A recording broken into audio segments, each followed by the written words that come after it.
Në disa prej kryqëzimeve kryesore të rrugëve në qytetin e Kukësit ka nisur të marrin formë rreth rrotullimit një ndërhyrje infrastrukturore që synon të sjellë më shumë rregull dhe siguri në qarkullimin e automjeteve. Bashkia e Kukësit e konsideron këtë investim si një hap të rëndësishëm drejt sistemit fundimtar të trafikut urban, sidomos në pikat ku prej kohësh janë shfaqur vështirësi në lëvizjen e mjeteve dhe në menaxhimin e fluksit.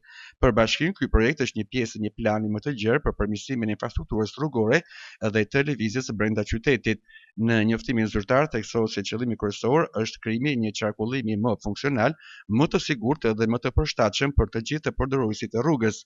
Megjithatë, krahas punimeve që po kryhen për rreth rrotullimit, një tjetër problematikë vazhdon të mbetet e pazgjitur dhe po ngre shqetësim të qytetarët, mungesa e vijave të bardha për kombësorët në rrugët kryesore të qytetit.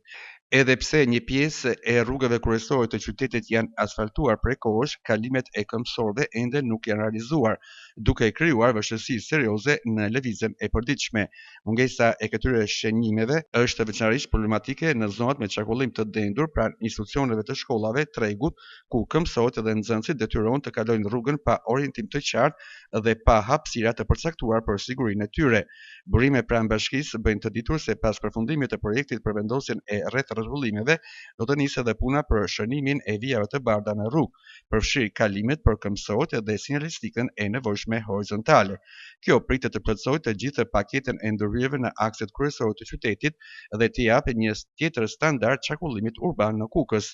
Rreth rrotullimet, sado të nevojshme dhe të dobishme të jenë, do të mbeten vetëm një pjesë e zgjidhjes, ndërsa siguria rrugore do të vazhdojë të mbetet e cënguar nëse nuk vendoset sinjalistika vertikale dhe horizontale. Rreth rrotullimet mund të jenë një hap i rëndësishëm përpara, por vijat e bardha mbeten test i radhës për të treguar nëse investimi do të jetë vërtet i plotë dhe funksional.